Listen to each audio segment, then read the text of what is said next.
بہرام نے ابرج کو گھر شفٹ کروایا تھا، 7 فل ٹائم نرس جو ان کی دیکھ بھال کرتی تھی۔ ڈاکٹر، اب کیسی کنڈیشن ہے ان کی؟ ان کی کنڈیشن اب کافی بہتر ہے، لیکن بچے کی گروتھ میں مسئلہ پیش آیا ہے، وہ بھی ماں کے کوما میں ہونے کی وجہ سے۔ کیا مطلب بچے؟ کیا ٹوینز ہیں؟ ڈاکٹر نے انہیں پریگنینسی سے آگاہ کیا تھا، جس وجہ سے اس کی مورے ابرج کا خیال اپنی بیٹی کی طرح رکھتی تھی۔ کوئنٹپلٹس؟ کیا مطلب اس بات کا؟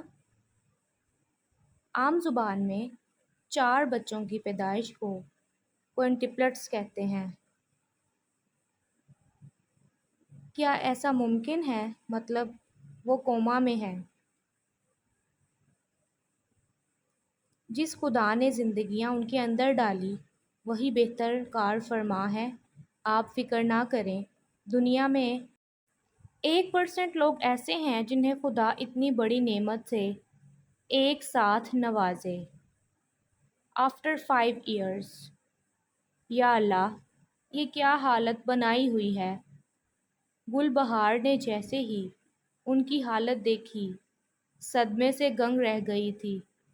جہاں وہ کیچڑ سے لت پت تینوں سرحان کے پیچھے چھپ رہے تھے، جس کی حالت ان سے کافی بہتر تھی۔ وہ 4 سال کی عمر میں سنجیدہ انداز رکھتا تھا۔ وہ اتنی سی عمر میں ہی اوور پروٹیکٹیو تھا۔ جہاں لگتا تھا کہ ماں سے ڈانٹ پڑے گی، وہ ان کے آگے ہو کر انہیں بچا لیتا تھا۔ مام، ہم کھیل رہے تھے، یہ کیا نے مجھ پر کیچڑ پھینکا تو مجھے غصہ آ گیا، میں نے بھی پھینک دیا۔ زریان نے پیچھے سے ہلکا سا منمنایا تھا۔ وہ اتنی سی عمر میں بھی بنا لڑکھڑائے ایک ایک لفظ بولتے تھے۔ اور یہ یونان پہ کیسے گرا؟ اس نے دانت پیسے اپنے بیٹوں کو دیکھا جو روز نت نئے کام کر کے آتے تھے۔ آئی ایم سوری ماما، سرحان نے گال پہ بوسہ دیتے ہوئے کہا، اور باقی سب کو پتہ تھا بس اب ان کی ماما کا غصہ کہیں جا سویا تھا۔ چلو آؤ اندر، لیکن آئندہ ایسا نہیں ہو۔ انہوں نے سعادت مندی سے سر ہلائے جیسے ان سے معصوم کوئی نہ ہو۔ بے شک وہ اپنی ماں کو بے وقوف بنا لیتے تھے، لیکن پیچھے کھڑا ان کا ماموں ان کی رگ رگ سے واقف تھا۔ بہرام، وہ دن شدت سے یاد تھا جب ڈیلیوری کے کچھ وقت بعد وہ کوما سے ہوش میں آئی تھی، لیکن کافی عرصہ تک کوما میں رہنے کی وجہ سے اس کی یادداشت شدید متاثر ہوئی تھی، جس وجہ سے اسے اپنی گزاری زندگی کا کوئی پل یاد نہیں تھا۔ اس لیے انہوں نے اس کا نام گل رکھا تھا۔ ان 4 بچوں کے نام ان سب نے مل کر منتخب کیے تھے۔ وہ ان کے گھر تو کیا، آس پاس کے لوگ بھی ان سے کافی پیار کرتے تھے۔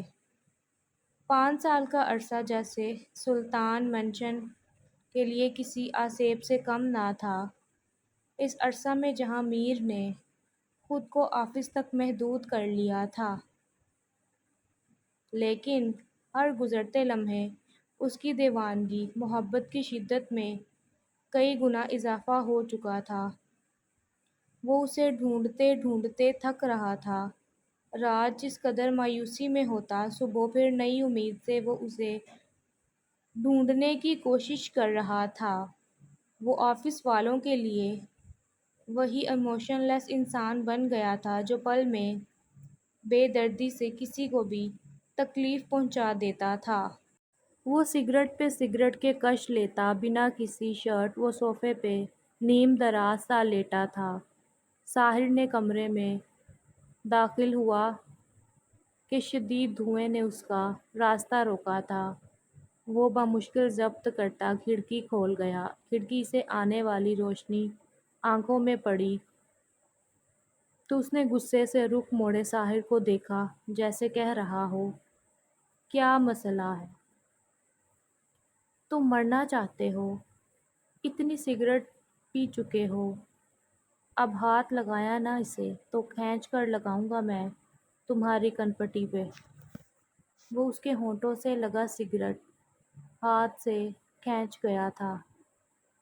جب وہ مل جائے گی نا تو اس کا نشہ چھوڑ دوں گا، لیکن تب تک میری تنہائی اور میری تڑپ کو ختم کرنے کا یہی ذریعہ ہے۔ بے بسی کا الگ ہی روپ دیکھا تھا اس میں۔ اتنا عرصہ ہو چکا وہ نہیں ملی مجھے، نہیں لگتا وہ زن۔ آہ آگے منہ پر پڑنے والے زبردست پھونسے نے جیسے ایک بار تو اس جیسے اسٹرانگ مین کو ہلا کر رکھ دیا تھا۔ آئندہ کے بعد یہ لفظ بولنے سے پہلے اپنے چہرے کو دیکھ لینا۔ وہ آنکھوں میں سرخی لیے اسے وارن کر گیا تھا۔ تم نے مجھ پر ہاتھ اٹھایا، تم بڑے بدتمیز ہو۔ کچھ بڑے چھوٹے کا لحاظ نہیں۔ اب کس منہ سے اپنی بیوی کے سامنے جاؤں گا؟ لبوں سے نکلتے خون کو اپنی انگلی صاف کرتا اسے طنز کر گیا تھا۔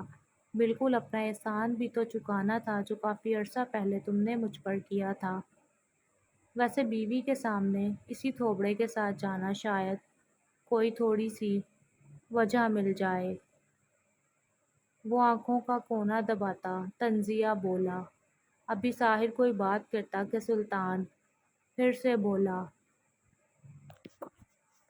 ساحر یہ تم نے مجھ سے کیوں کروایا؟ خود ہی مجھ سے مروا کے کیا اس طرح سے بھابھی راضی ہو جائے گی؟ وہ اس کی بنا مطلب کے بات کو سمجھتا کہ اپنے پیچھے مناہل کو دیکھ کر ساحر کی آنکھوں میں حیرانگی در آئی۔ وہ سلطان سے ایسی کسی بات کی توقع نہیں رکھتا تھا۔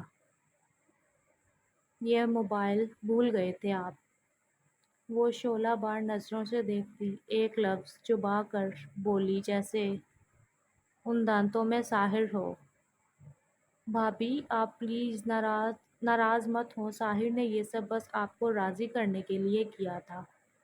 وہ اس کے مڑنے پر جلدی سے جس کی بات جلتی پر تیل کی طرح کام کیا تھا۔ جی بالکل، اس بات پر انہیں انعام بنتا ہے۔ اب کمرے میں آنے کی ضرورت نہیں ہے۔ وہ اتنا کہتی نکلی۔ بیگم یار میری بات تو سنو۔ وہ جلدی سے پیچھے لپکا۔ اتنے عرصے میں پہلی بار سلطان کا دلکش قہقہ کمرے میں گونجا تھا۔ وہ کمرے میں داخل ہوتی کافی رکھ کر جانے ہی لگی تھی کہ ساحر نے کھینچ کر اپنے پاس بٹھایا۔ لیپ ٹاپ بند کرتے ہی وہ اس کی طرف متوجہ ہوا جو اس کی زیادہ مصروفیات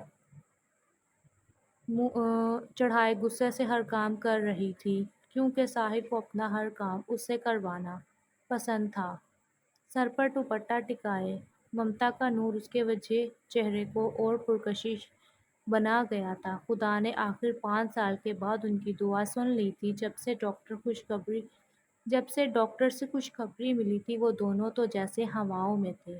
عورت کے بارے میں مشہور ہے، اگر تم اسے خوبصورت کہو گے تو خوبصورت ہوتی چلی جائے گی، اگر اچھی کہو گے تو وہ اچھی ہوتی چلی جائے گی۔ یہ منحصر اس کی زندگی میں آنے والے مرد پر ہوتا ہے کہ وہ اسے کیسے رکھتا ہے۔ یار بندہ کچھ وقت شوہر کو ہی دے دیتا ہے۔ ایک تم ہو جسے اپنے کام ختم کرنے کی جلدی ہے۔ مناہل نے اسے اپنی آنکھیں چھوٹی کر کے گھورا جو اس پر جھوٹا الزام لگا رہا تھا۔ آپ کے ہی کام کر رہی ہوں۔ ملازم کو کمرے میں داخل ہونے نہیں دیتے۔ گھر کے کسی اور فرد کا کام آپ کو پسند نہیں تو پھر سب کچھ مجھے کرنا پڑتا ہے، اسی لیے تھک جاتی ہوں میں۔ وہ اسے ہاتھ چھڑواتے اٹھنے لگی تھی کہ ساحر نے اپنی مضبوط کلائی سے اس کے نازک بازوؤں کو دبوچا تو وہ سسک کر اس کے جارحانہ عمل کو دیکھ کر رہ گئی۔ آئندہ کے بعد اپنے میرے ہاتھ چھڑوانے کی کوشش مت کرنا، ورنہ میں کچھ ایسا کر گزروں گا جو تمہارے لیے برداشت کرنا ممکن نہیں۔ وہ بولا تو آواز نرم، شاید اس کی طبیعت کے زیر اثر وہ اپنا غصہ پی گیا تھا۔ اس کی نازک سی کلائی پر اپنی انگلیوں کے نشان دیکھ کر اسے خود پر غصہ آیا تھا۔ میں معافی نہیں مانگوں گا کیونکہ غلطی تمہاری بھی تھی، لیکن درد دیا ہے تو مرہم مسائی بھی میں ہی کروں گا۔ وہ دونوں ہاتھوں پر باری باری لب رکھتا، وہ پل میں اس کی دھڑکنیں منتشر کر گیا تھا۔ ہاں جانتا ہوں تم سے اس حالت میں کام نہیں ہوتا، اس لیے میں نے حل نکالا ہے، تمہیں گود میں اٹھا لوں گا اور تم کام کر لینا۔ اور اس کے آئیڈیا پر وہ بس دانت پیس کر رہ گئی تھی۔ وہ اس حالت میں بھی اپنی سرخ گالوں سے بری طرح اٹریکٹ کر رہی تھی، وہ بھری بھی گالوں کو اتنے لمسے میں کھا گیا تھا۔ اس نے پھر دور ہونے کی کوشش کی تو وہ اسے اپنے سینے میں بھینچ گیا۔ میرا دل کرتا ہے تمہیں ہر پل اپنے سینے سے لگائے رکھوں جب تک تمہاری خوشبو میری روح میں اتر کر جذب نہ ہو جائے، تمہیں خود سے جدا نہ کروں۔ میں تمہارے لمس میں کھو کر تمہارے وجود کا حصہ بن جانا چاہتا ہوں اور پھر مجھ میں اور تم میں فرق نہ رہے۔ وہ واش روم سے باہر نکلا، بلیک جینز پہنے، تولیہ گردن میں لٹک رہا تھا، نم بالوں سے پانی کی بوندیں گر رہی تھیں۔ سامنے الماری میں اسے گھسے دیکھا تو چہرہ ایک پل میں سپاٹ ہوا تھا۔ تم یہاں کیا کر رہی ہو؟ اپنے بالکل پیچھے بھاری مردانہ آواز سن کر ڈر کے مارے شرٹ ہاتھ سے چھوٹ کر گری تھی۔ اس نے جلدی سے رخ موڑا تو سامنے اسے ایسے دیکھ کر 14 طبق روشن ہوئے۔ چہرہ شرم سے لال کندھاری ہوا تھا۔ اگر شرمانے کا سیشن پورا ہو گیا ہو تو بتانا پسند کرو گی یہاں کیا کر رہی ہو؟ تم چہرہ پر واضح ناپسندیدگی تھی۔ وہ میں وہ یہ وہ میں کیا لگا رکھی ہے؟ سیدھی طرح بولو گی کیوں آئی ہو؟ وہ سختی سے پیش آیا تو اس قدر تذلیل پر عائشہ کی آنکھیں بھر آئی تھیں۔ وہ بھابھی نے بولا تھا آپ کی شرٹ پریس کر کے رکھ دوں۔ وہ نم لہجے سے ہچکی لیتی گویا ہوئی، آئندہ میرے کسی کام کو ہاتھ لگانے کی جرات مت کرنا، اگر کوئی کہے بھی تب بھی نہیں۔ جانتا ہوں جتنا تم احترام کرتی ہو بڑوں کا۔ وہ زخمی لہجے میں بولا تو وہ تڑپ کر رہ گئی تھی۔ آلیان جو وہاں سے گزر رہا تھا، اس قدر بدتمیزی پر وہ کھولتا ہوا روم میں داخل ہوا اور کھینچ کے تھپڑ اس کے چہرے پر لگایا تھا۔ اس کی بات کی توقع ان دونوں کو نہ تھی۔ کاشان تو اپنے بھائی کو دیکھ رہا تھا جس نے پہلی بار ہاتھ اٹھایا تھا۔ بھائی وہ عائشہ نے بولنا چاہا تو آلیان نے اسے خاموش رہنے کا اشارہ کیا۔ آئندہ کے بعد تمہیں اس لہجے میں بات کرتا نہ دیکھوں۔ اس بھول میں مت رہنا کہ اس کے سر پر باپ کا سایہ نہیں تو تم کچھ بھی کر سکتے ہو۔ میں موجود ہوں، اس کا بڑا بھائی کی طرح سر پر ہاتھ رکھا ہے میں نے، اس لیے غلطی سے بھی یہ غلطی مت دہرانا۔ کب آؤ گے میرے پیا تم؟ حاصل ارماں کب آؤ گے؟ ٹوٹ رہی ہیں میری امیدیں صاحب پیماں کب آؤ گے؟ آنکھیں رستہ دیکھ رہی ہیں میرے نگہباں کب آؤ گے؟ وہ اس کے کمرے سے سسکی دباتی بھاگ کر روم میں داخل ہوئی تھی۔ اسے نہیں پتا تھا وہ اسے اس غلطی کی اتنی بڑی سزا دے گا جو اس سے انجانے میں ہوئی تھی۔ وہ وقت اس کی آنکھوں کے سامنے سے کبھی ہٹ نہ سکا تھا۔ کچھ عرصہ پہلے عیشا جو بکس رکھے آرام کرنے کی غرض سے لیٹی تھی، کسی انجان نمبر سے آنے والے میسج دیکھے۔ وہ کافی دنوں سے دیکھ رہی تھی، کوئی رانگ نمبر بلا وجہ اسے کال کر رہا تھا اور دوستی کرنے کی کوشش کر رہا تھا۔ عیشا کئی بار نمبر بلاک کر چکی تھی، لیکن آج نئے نمبر سے آنے والے میسج پر خوف سے ہاتھ کانپے۔ وہ بمشکل کانپتے ہاتھوں سے میسج اوپن کیا، جہاں پر موجود اپنی تصویر دیکھ کر چہرہ زرد ہوا تھا۔ جس طرح کا غیر مناسب لباس تھا، ایسا لباس تو کبھی اس نے سوچا بھی نہیں تھا۔ ابھی وہ کچھ سوچتی موبائل اس بار پھر سے بجا۔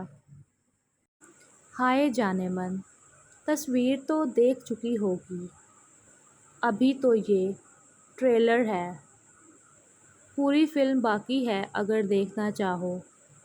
وہ اس کی آواز کسی آوارہ عاشق کی طرح لگ رہی تھی۔ جسٹ شٹ اپ بے غیرت انسان، میں جانتی ہوں یہ میری تصویر نہیں ہے، بکواس کر رہے ہو۔ اس کی بات اور گرانے پر وہ قہقہ لگا کے ہنسا تھا۔ اف شیرنی، یہ بات تو میں اور تم جانتے ہیں، باقی اگر یہ تصویر میں سوشل میڈیا پر اپلوڈ کر دوں تو تمہاری ہاٹنس کے چرچے ہیں، کیا چاہتے ہو؟ وہ اس کی بات کاٹ گئی، اس قدر غلاظت ٹپک رہی تھی اس کی باتوں سے، خوف جسم جیسے ٹھنڈا پڑ رہا تھا۔ سمجھدار ہو، کل صبح 10 بجے پہنچ جانا، جگہ میں بتا دوں گا، اور ہاں، زیادہ ہوشیاری کی، ان تصویروں کا پمفلٹ لگوانے سے مجھے کوئی نہیں روک سکتا۔ وہ فون کاٹتی پھوٹ پھوٹ کر رو پڑی تھی۔ وہ کس سے بات کرتی، کون یقین کرتا اس کا؟ اس کے رونے کی آواز سن کر کاشان جو اپنے کمرے کی جانب رخ کر رہا تھا، وہ اندر داخل ہوا۔ کاشان کا کمرہ عیشا کے بالکل دائیں جانب تھا، اس لیے وہ اس کے کمرے کے پاس سے گزر کر جاتا تھا۔ وہ اس قدر پریشان تھی کہ اپنے پاس کسی کی موجودگی تک محسوس نہ کر سکی۔ کاشان نے ہاتھ بڑھا کر اس کے آنسو صاف کیے۔ اس کے ٹھنڈے ہاتھوں کے لمس پر عیشا نے نظریں اٹھائی اسے دیکھا تھا۔ وہ بنا دیر کیے اس کے گلے جا لگی۔ وہ گلے لگتی پھوٹ پھوٹ کر رونے لگی تھی، کاشان کو پریشان کر رہی تھی۔ وہ اسے خود سے دور کرتا وہ اس کے سینے میں چھپائے سسکیاں لینے لگی تھی۔ اس نے ہولے سے کمر تھپ تھپائی تاکہ سنبھل سکے۔ کچھ پل گزرے کہ سسکیوں کی آواز مدھم پڑی تو کاشان نے اسے دور کرنا تو اسے دیکھا جو دونوں ہاتھوں کی مٹھیوں سے اس کی شرٹ بھینچے کسی معصوم بچے کی طرح گلے لگے سو رہی تھی۔ نیند میں بھی ہلکی سسکیاں بند کمرے میں گونج رہی تھی۔ وہ ہولے سے بیڈ پر لٹاتا اٹھنے لگا کہ اپنی شرٹ پر اس کی گرفت نے اسے جیسے خود سے دور نہ کرنے دیا۔ تم مجھے کہیں کا نہیں چھوڑنے والی، بندہ بشر ہوں یار، کہیں نداؤں سے بہک ہی نہ جاؤں۔ اسے اپنے سینے میں پناہ ڈھونڈتے دیکھ کر وہ سرد آہ بھر کر رہ گیا تھا۔ صبح اٹھتے ہی اس نے اپنی بے خودی پر 100 بار لعن طعن کیا۔ اب شرم کے مارے باہر جانے کی ہمت نہیں ہو رہی تھی۔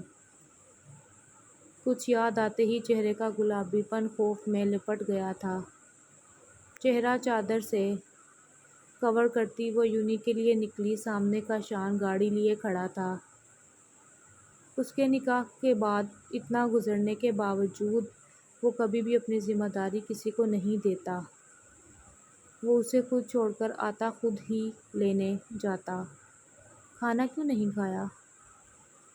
کاشان کی بھاری آواز گاڑی میں گونجی تھی۔ وہ مجھے بھوک نہیں تھی لیکن کینٹین سے کر لوں گی۔ وہ جلدی میں کھانا کھانا بھول چکی تھی۔ اگر مقابل کو ذرا سی بھنک پڑتی تو زبردستی اسے پہلے کھانا کھلواتا، پھر یوں نہیں بھیجتا۔ رات کو کیوں رو رہی تھی؟ وہ سنجیدہ انداز میں بولا۔ اس کے چہرے اور الفاظ اب کافی سنجیدہ ہو گئے تھے۔ وہ اب پہلے والا کاشان ہنس مکھ سا تو کہیں کھو گیا تھا۔ وہ بس ٹیسٹ یاد نہیں تھا اس لیے۔ اس نے جلدی سے بہانہ تراشا۔ گاڑی رکی تو گاڑی کا دروازہ کھولنے لگی تھی کہ ایک بار مڑ کر کاشان کو دیکھا تھا۔ ایک بات بولوں؟ ہاں بولو۔ آپ کبھی مجھے چھوڑیں گے تو نہیں؟ وہ پتہ نہیں کس خدشے کے تحت کہہ رہی تھی لیکن مقابل کے لیے ایک خوشگوار حیرانگی تھی کہ پہلی بار وہ اپنے لیے کچھ محسوس کر رہا تھا۔ I promise you have me until my last breath۔ میں وعدہ کرتا ہوں آپ میرے پاس ہیں میری آخری سانس تک۔ وہ جیسے سارے خدشے ایک پل میں اس کے لبوں پر جھکتا اپنے لمس سے چن گیا تھا۔ جہاں اس کے الفاظ نئی امید تھی، وہیں اس قدر بے باکی توقع نہ تھی۔ وہ لمحہ بہ لمحہ اس کی سانسیں کھینچ رہا تھا۔ عائشہ زور لگاتے بمشکل خود کو چھڑواتے دور ہوئی۔ اس قدر شدت ہونٹوں کی رنگت سرخی میں بدل گئی تھی۔ وہ بنا اس سے نظریں ملائے باہر نکلی۔